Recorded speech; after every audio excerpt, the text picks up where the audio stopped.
जहां केजीएमयू के 100 डॉक्टर सहित कर्मी कोरोना पॉजिटिव पाए गए हैं।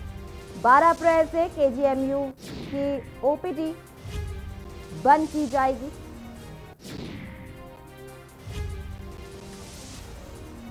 लखनऊ, कानपुर, प्रयागराज और वाराणसी में सख्ती दिखाई गई।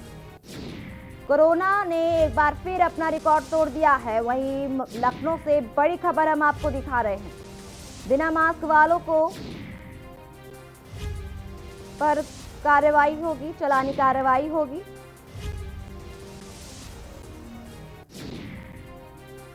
बारह अप्रैल से बेहद जरूरी विभाग की ओपीडी रहेगी शुरू। 100 से ज्यादा डॉक्टर, पैरामेडिकल स्टाफ संक्रमित हुआ है।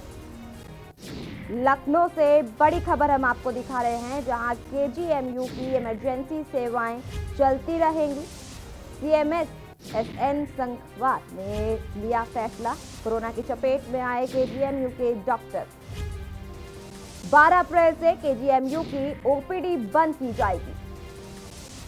कोरोना ने एक बार फिर अपना रिकॉर्ड तोड़ दिया है। वहीं केजीएमयू के 100 डॉक्टर समेत कर्मचारी भी हुए कोरोना संक्रमित। बेहद जरूरी विभाग की ओपीडी रहेगी मौजूद, शुरू रहेगी। 100 से ज्यादा डॉक्टर, पैरामेडिकल स्टाफ कोरोना संक्रमित पाया गया है।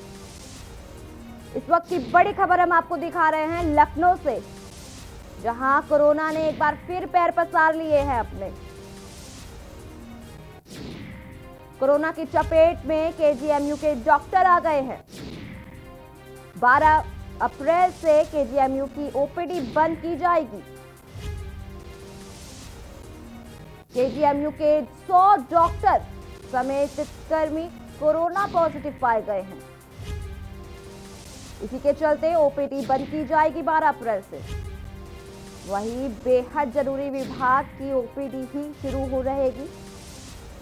लखनऊ से बड़ी खबर हम आपको दिखा रहे हैं।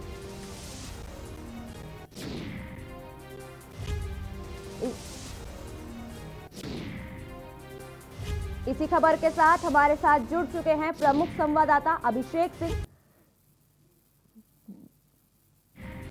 जी। अभिषेक जी, जिस तरीके से कोरोना बढ़ रहा है, इसके क्या अपडेट्स है आपके पास? जी हाँ, बिल्कुल विस्फोटक आंकड़े दिन पे दिन सामने आ रहे हैं और निश्चित तौर पर यही वजह थी कि अब खुद मुख्यमंत्री योगी आदित्यनाथ को फील्ड में उतरना पड़ रहा है। हालांकि मुख्यमंत्री की तरफ से कहा जाए या पूरे विभाग की तरफ से कहा जाए, बाकायदा दिशा निर्देश जारी किए गए थे कि सभी जगह पर स्वास्थ्य कर्मचारी हों या फिर अस्पताल हों या बाकी ऐसी जगह जहां पर चिकित्सा सुविधा उपलब्ध है, वहां पर खास तौर पर ध्यान रखा जाए सैनिटाइजेशन का, या वहां पर मरीज आ रहे हैं तो उनसे संक्रमित ना हो, इसलिए ज्यादा से ज्यादा एहतियात बरती जाए। इसके बावजूद केजीएमसी का बड़ा स्टाफ संक्रमण से ग्रसित हुआ है। कई सारे पैरामेडिकल स्टाफ भी संक्रमित हुए हैं। तो निश्चित तौर पर यह बड़ी चुनौती है कि ऐसे में जब लगातार मेडिकल स्टाफ ही संक्रमण का शिकार हो रहे हैं, तब कैसे स्वास्थ्य सेवाओं को और बेहतर किया जा सके।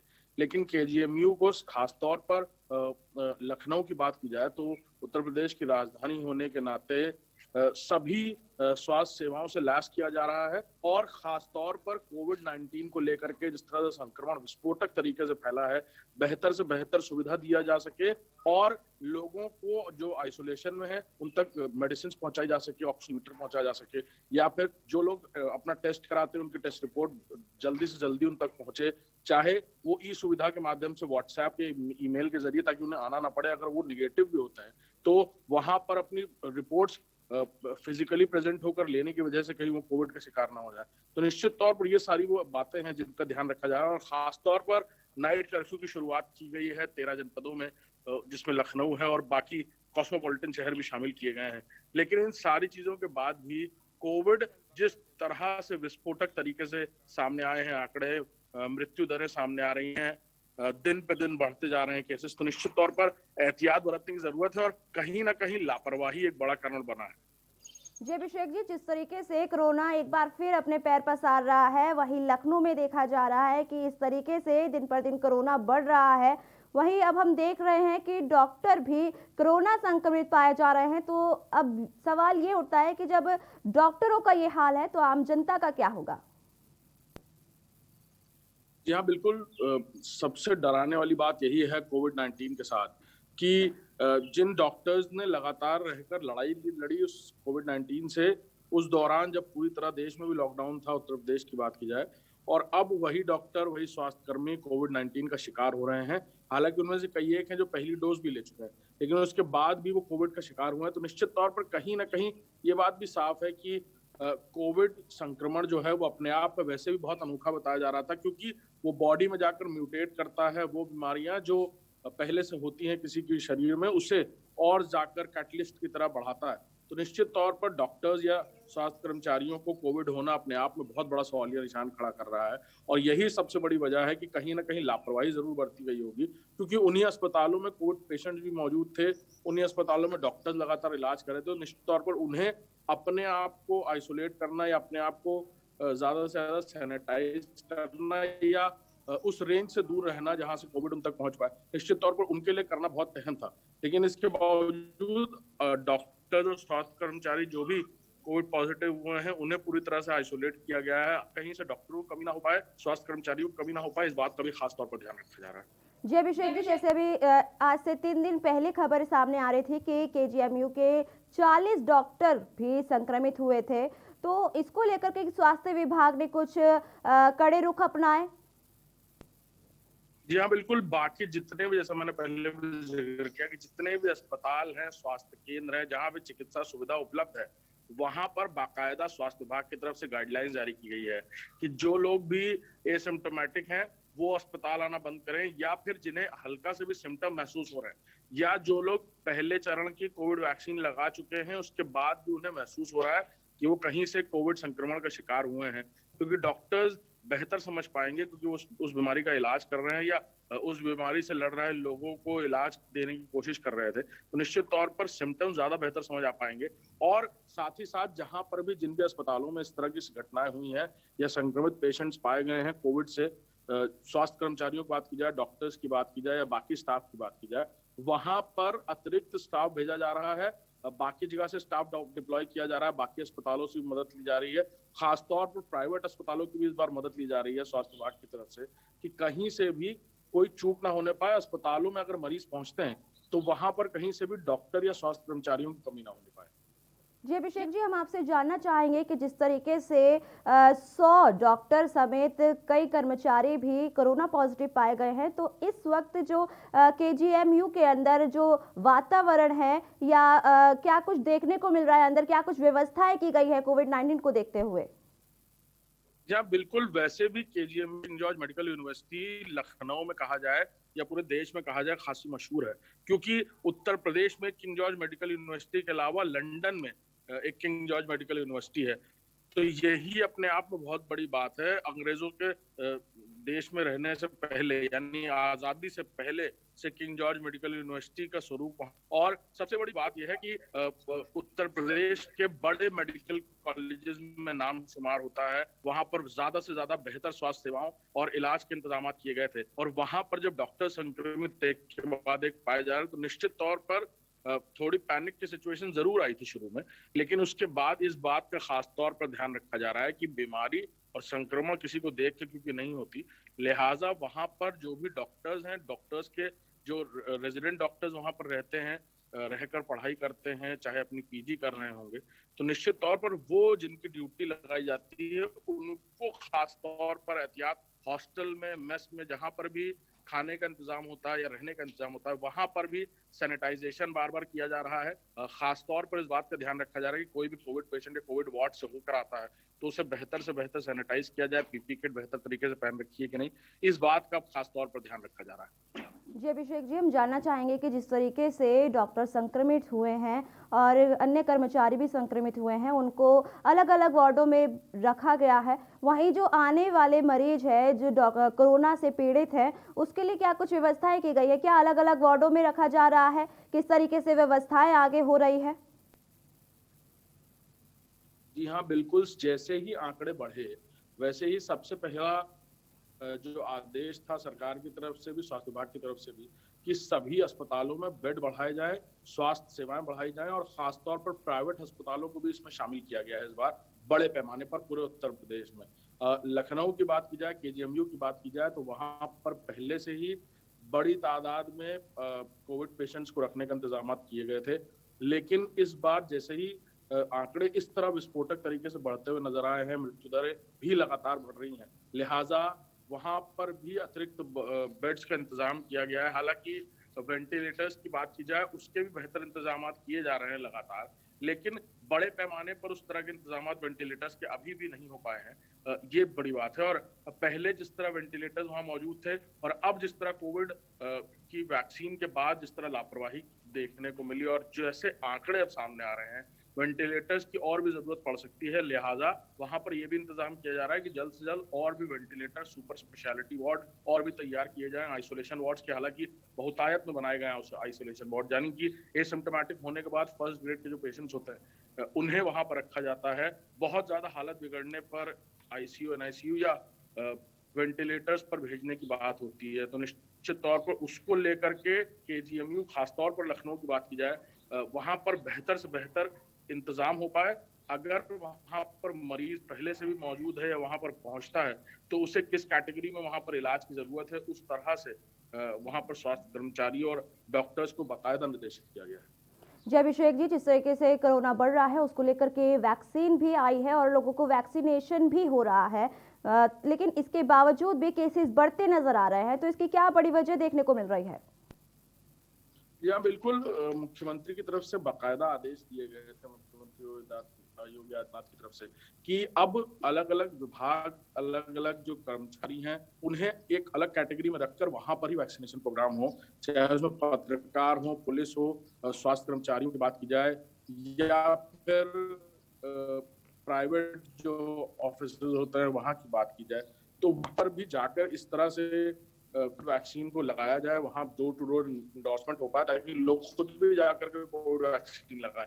तो निश्चित तौर पर इसके प्रयास जारी हैं, लेकिन इन सारी चीजों के बाद एक बात बहुत बड़ी सामने आई है कि कहीं ना कहीं लोगों से चूक हुई। जिस तरह के लोग एहतियात बरत रहे थे, लॉकडाउन खुलने के बाद, वैक्सीन की बात निकलकर सामने आने के बाद कहीं ना कहीं लोगों ने लापरवाही की है, एहतियात बरतना कम किया और शायद यही वजह बन गया कि कोविड के आंकड़े किस तरह से विस्फोटक तरीके से सामने आ रहे हैं। एक के बाद एक मृत्यु दर बढ़ रही है, दिन पे दिन इस तरह से मृत्यु दर बढ़ रही है, तो निश्चित तौर पर पैनिक क्रिएट हुआ है और कहीं ना कहीं इसकी सीधी सी वजह लापरवाही रही है। जी अभिषेक जी, जिस तरीके से कोरोना बढ़ रहा है वहीं पुलिस प्रशासन कड़े रुख भी अपना रही है अपने, और लेकिन फिर भी लोगों को कहीं ना कहीं ऐसा लगता है कि उनको कोरोना नहीं हो सकता, लोग जागरूक नहीं हो रहे हैं। तो इसके लिए क्या कुछ जानकारी है कि जिस तरीके से अभी भी कोरोना जिस तरीके से दिन पर दिन लखनऊ में बढ़ रहा है, कई अन्य शहरों में बढ़ रहा है, लेकिन फिर भी लोग बाहर आने को तैयार नहीं है, कोरोना से भयभीत तो है लेकिन फिर भी बाहर निकल रहे हैं? यहाँ बिल्कुल, और निश्चित तौर पर यही वजह है कि नाइट कर्फ्यू से शुरुआत की गई है। सभी राज्यों के कैबिनेट सेक्रेटरीज, साथ ही साथ मुख्य सचिव, प्रमुख सचिवों की बैठक हुई वीडियो कॉन्फ्रेंसिंग के जरिए, जिसमें एक प्रस्ताव पारित किया गया था और उसी हिसाब से अब नए नए प्रोटोकॉल भी लाए जा रहे हैं। शायद अगर कहा जाए स्टैंडर्ड ऑपरेटिंग प्रोसीजर कोविड को लेकर शुरुआत में जो था, चाहे वो डिस्टेंस मेंटेन करना हो, मास्क पहनना हो, उन सबको कड़ाई से लागू कराए जाने को लेकर अब दोबारा से दिशा निर्देशित किया गया है। चाहे वो चालान पर मास्क की प्रक्रिया शुरू कर दी गई हो पुलिस विभाग की तरफ से, या फिर नाइट कर्फ्यू के दौरान जो भी लोग बाहर मिल रहे हैं उनको उस तरह से दंडित किया जा रहा है। तो निश्चित तौर पर यह साफ है कि अगर ये जो पैमाना है जिस तरह से बढ़ रहा है, अगर इसे अभी नहीं रोका गया तो आने वाला समय और भी भयावह हो सकता है। लिहाजा वैक्सीन को जल्द से जल्द लोगों तक पहुंचाना ये बड़ा मिशन है सरकार के लिए। और इसी के साथ साथ जिन लोगों को वैक्सीन नहीं पहुंच पाई है, क्योंकि बड़े तादाद पर वैक्सीनेशन प्रोग्राम जरूर चल रहा है, लेकिन जैसा कि जनसंख्या की बात की जाए उत्तर प्रदेश की या पूरे देश में, तो थोड़ा वक्त जरूर लगेगा। तकरीबन कहा जा रहा था कि 6 महीने का वक्त जरूर लग सकता है कि वैक्सीनेशन प्रोग्राम और बड़े स्तर पर शुरू हो पाए। तो निश्चित तौर पर यह बड़ी वजह है। और इन सारी चीजों के बीच लोगों तक जागरूकता पहुंचाना, सख्ती से चाहे उस जागरूकता को पहुंचाया जाए, ये होना बहुत जरूरी है। और शायद यही एक बड़ी वजह होगी कि कोविड-19 का जो संक्रमण जिस भयावह तरीके से फैला है उसे रोका। जी अभिषेक जी, जिस तरीके से कोरोना बढ़ रहा है, वहीं हम शवगृह में देख रहे हैं कि शवगृह में लोगों की कतारें लगी हुई है अंतिम संस्कार करने के लिए, टोकन दिए जा रहे हैं। तो क्या कुछ अब व्यवस्थाएं की जा रही है उसको लेकर के? प्रशासन ने कुछ कड़े रुख अपनाए हैं इसको लेकर के? क्या कुछ जानकारी है आपके पास? जी हाँ, बिल्कुल। कल बीते दिनों भी हमने देखा और उससे पहले भी कि कैसे लखनऊ के ही भैंसाकुंड में, जहां पर अंतिम संस्कार किया जाता है शमशान गृह में, वहां पर बड़ी तादाद में एम्बुलेंस मौजूद थी, बाकायदा लाइन लगा रखी थी। कोविड पेशेंट्स जो इलाज के दौरान जिनकी मृत्यु हो गई, उन्हें वहां पर क्रिमेशन के लिए यानी अंतिम संस्कार के लिए लाया गया था। इलेक्ट्रॉनिक माध्यम से किया जाता है, बाकायदा सैनिटाइज करके। परिजन अगर साथ में शामिल होना चाहते हैं तो उन्हें भी पूरा पीपी किट से लैस किया जाता है, उन्हें सैनिटाइज किया जाता है। लेकिन वो तादाद अपने आप में डराने वाली थी। तस्वीरें हमने न्यूज पर भी देखी, कई सारी हमारे दर्शकों ने भी देखी कि कैसे कितनी भयानक स्थिति उत्पन्न हुई कि लोगों को बाकायदा लाइन लगाकर अपने परिजनों को अंतिम संस्कार के लिए ले जाना पड़ रहा है। तो ये अपने आप में डराने वाली बात थी। और सबसे बड़ी बात यह है कि बड़ी तादाद में ज्यादा बुजुर्ग और मिडिल एज के लोग यानी 35 प्लस के लोग इसका शिकार बड़ी तादाद में होते हुए नजर आए हैं। और शायद यही वजह है कि सरकार की तरफ से भी वैक्सीनेशन प्रोग्राम बड़े पैमाने पर चलाया जा रहा है। सीनियर सिटीजन के बाद ज्यादातर मिडिल एजर्स को ही टारगेट करने की कोशिश की जा रही है, जो इस बीमारी से संक्रमित हो रहे हैं या फिर उन्हें वैक्सीन लगाकर किसी तरह संक्रमण से बचाया जा सके। जी अभिषेक जी, जिस तरीके से अभी शवगृह की हालत आपने बताई है, तो क्या कई और जिलों से भी लोगों को यहाँ पर अंतिम संस्कार के लिए लाया जा रहा है? यह सबसे बड़ी बात यह है कि बाकी जिलों से प्रोटोकॉल के मुताबिक लाना प्रोटोकॉल के हिसाब से संभव नहीं है। लेकिन कई शुरुआती दौर में ऐसा हुआ है, देखने को मिला है कि बाकी जिलों से भी लोग ले जाए जा रहे हैं और लखनऊ भी लाए जा रहे हैं। तो निश्चित तौर पर अब इसे पूरी तरह से रोका जा रहा है कि अगर किसी और जिले में किसी की मृत्यु हुई है तो वहीं पर अगर इलेक्ट्रॉनिक शमशान घाट नहीं है तो भले ही लखनऊ की तरफ लाया जाएगा, लेकिन अगर वहां पर इंतजाम है तो निश्चित तौर पर कोविड प्रोटोकॉल के अनुसार उसी जिले में उनका अंतिम संस्कार किया जाएगा। जी अभिषेक जी, जिस तरीके से घंटों घंटों तक लोगों को बैठना पड़ रहा है, अंतिम संस्कार के लिए इंतजार करना पड़ रहा है, वहीं टोकन दिया जा रहा है, तो इसके लेकर के क्या कोविड-19 फैलेगा नहीं? क्योंकि शव कोरोना पॉजिटिव के अनुसार उसके कोरोना मरीज था, इसलिए उसके इलाज के दौरान मृत्यु हो गई थी। तो क्या उससे संक्रमित फैलने का डर नहीं है? जी हाँ, सबसे बड़ी बात यह है कि किसी को भी इस बात का अंदाजा नहीं था कि कोविड पेशेंट्स और मोर्टेलिटी रेट इस कदर बढ़ेगा कि शमशान घाट के बाहर, शमशान गृह के बाहर इस तरह से लंबी कतार लगेगी, वहां टोकन देने तक की नौबत आ जाएगी और उन टोकनों के जरिए परिजनों को लाइन लगानी पड़ेगी और तब जाकर उनके परिजनों का अंतिम संस्कार हो पाएगा। निश्चित तौर पर शमशान घाट पर खास तौर पर इस बात का ध्यान रखा जा रहा है कि वहां पर, क्योंकि सबसे एहतियात रखने की जरूरत शुरुआती दौर से थी कि वहां पर जहां भी कोविड पेशेंट्स को अंतिम संस्कार के लिए लाया जाता है उनकी डेड बॉडी को, वहां पर पूरी तरह सैनिटाइजेशन 24 घंटे का इंतजाम है सैनिटाइजेशन का। और बाकायदा वहां पर जो लोग भी पीपी किट में मौजूद रहते हैं, नगर निगम के कर्मचारियों की बात की जाए खासतौर पर, या वहां पर शमशान घाट के अंदर जो कर्मचारी मौजूद रहते हैं, वो पूरी तरह से इस बात का ध्यान रखते हैं कि कोविड पेशेंट्स की जो डेड बॉडी है वो वहां पर जब लाई जाती है तो उससे पहले सैनिटाइज किया जाता है, उसके बाद उसे उस चैम्बर में रखकर फिर बटन ऑन करता है। तो निश्चित तौर पर वहां पर उस वक्त परिजनों का रहना बिल्कुल भी कोविड प्रोटोकॉल के अनुसार संभव नहीं है। लेकिन कई बार हमने देखा है कि परिजन शोकवश वहां पर रहने की जिद करते हैं। कई लोग पीपी किट पहनकर भी हमने तस्वीरों में देखा कि वहां दूर खड़े रहते हैं या देखते हैं। तो उन्हें खासतौर पर कोविड से बचाने के लिए वहां पर सैनिटाइजेशन का बेहद इस्तेमाल किया जाता है। और खासतौर पर जो टोकन की बात सामने आई है निकलकर, वो अपने आप में डराने वाली बात थी कि कैसे लोग इतनी बड़ी तादाद में वहां पहुंच रहे हैं इलेक्ट्रॉनिक क्रिमेशन के लिए और उन्हें टोकन देने की नौबत तक आ रही है। हालांकि वहां पर स्वास्थ्य विभाग की तरफ से इंतजाम किया गया है कि ज्यादा से ज्यादा लोग अंदर ना जा पाए और जो भी लोग हैं, जो परिजन हैं, जिनका नंबर वहां पर टोकन के हिसाब से लिया जा रहा है। और ये भी इंतजाम किया जा रहा है कि जल्द से जल्द अगर ऐसी सिचुएशन और भी क्रिटिकल होती जाती है तो क्रिमेशन सेंटर इस तरह का कोई और इंतजाम किया जाए जहां पर लोग अपने शवों को क्रिमेट करवा पाए। तो निश्चित तौर पर लखनऊ के लिए अपने आप में डराने वाली स्थिति है। और बाकी जिलों की बात की जाए तो अभी फिलहाल जिस तरह के स्टैंडर्ड ऑपरेटिंग प्रोसीजर तय किए गए हैं या दिशा निर्देश की बात की जाए, दूसरे जिले से लखनऊ लाना या लखनऊ से दूसरे जिले जी जाने पर फिलहाल रोक जी लगा दी गई है। जी जी अभिषेक जी, इस पूरी जानकारी के लिए आपका बहुत बहुत शुक्रिया। आप देख सकते हैं कि किस तरीके से कोरोना ने एक बार अपने फिर पैर पसार लिए हैं और दिन पर दिन अपना रिकॉर्ड तोड़ रहा है। वहीं केजीएमयू की इमरजेंसी सेवाएं खुली रहेंगी। आपको बता दें कि केजीएमयू में 100 डॉक्टर समेत कई कर्मचारी कोरोना पॉजिटिव पाए गए हैं। इसके चलते 12 अप्रैल से केजीएमयू की ओपीडी सेवाएं बंद रहेंगी।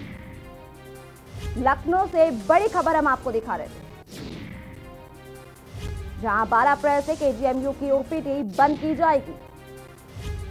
बेहद जरूरी विभाग की ओपीडी ही शुरू रहेगी। 100 से ज्यादा डॉक्टर, पैरामेडिकल स्टाफ संक्रमित। चित्रकूट से बड़ी खबर आ रही है, जहां